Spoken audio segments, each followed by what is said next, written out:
أعوذ بالله من الشيطان الرجيم.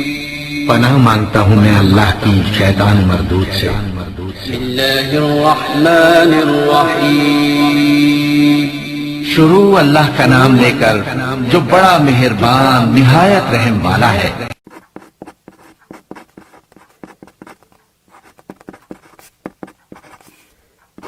ناظرین، گلہریوں کی ایک دلچسپ بات یہ ہے کہ گلہریاں اپنی خوراک اور بیج وغیرہ کو زمین میں دبا کر اکثر بھول جاتی ہیں اور سب بیج نہیں نکال پاتی، جس سے نئے درخت اور پودے پیدا ہونا شروع ہو جاتے ہیں۔ اسی طرح یہ جنگلات کے اضافے کا باعث بنتی ہیں۔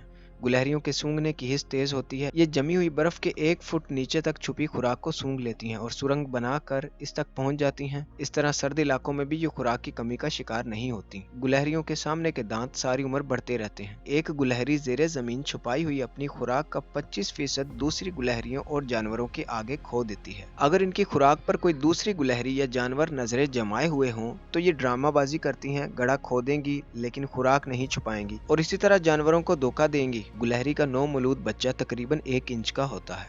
یہ سردیوں سے پہلے خوراک کا بہترین استعمال کر کے جسم ذرا موٹا کر لیتی ہیں تاکہ ٹھنڈ سے بچی رہیں۔ یہ انتہائی ذہین ہوتی ہیں اور اپنی خوراک تک پہنچنے کے لیے کوے کی طرح بہترین IQ کا استعمال کرنا جانتی ہیں۔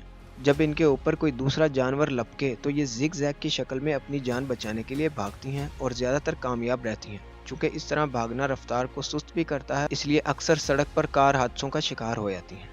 ایک نر گلہری 1 میل دور سے مادہ گلہری کی خوشبو سونگھ لیتی ہے۔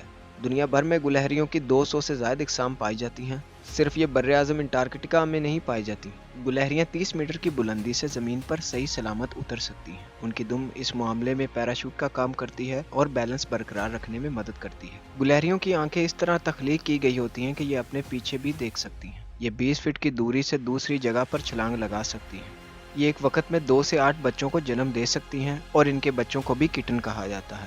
امریکی ریاست کیلیفورنیا کی گلہریوں کی ایک خاص بات یہ ہے کہ یہ زہریلے سانپوں کو بھگانے میں مدد دیتی ہیں۔ یہ اپنی دم کو گرم کر کے ہلاتی ہیں جس سے سانپ رات کے اندھیرے میں یہ گرمائش محسوس کر لیتا ہے اور ان سے دور رہتا ہے۔ گلہریاں 20 میل فی گھنٹہ کی رفتار سے دوڑ سکتی ہیں۔ ان کے بچے نابینا ہوتے ہیں اور 2 سے 3 ماہ تک مکمل ماں پر انحصار کرتے ہیں۔ اس کے بعد ان کی بینائی بیدار ہونا شروع ہو جاتی ہے۔ یہ مختلف گنی چنی آوازوں اور دم کے مختلف اشاروں سے خطرے کے وقت ایک دوسرے سے رابطہ کرتی ہیں۔ گلہریوں کی تقریباً 44 ایسی اقسام ہے جو چھلانگ لگا کر ہوا میں تیر سکتی ہیں۔ ان کی ایوریج عمر 20 سال ہوتی ہے۔ ہر سال 21 جنوری کو دنیا بھر میں گلہریوں کو خراج تحسین پیش کیا جاتا ہے۔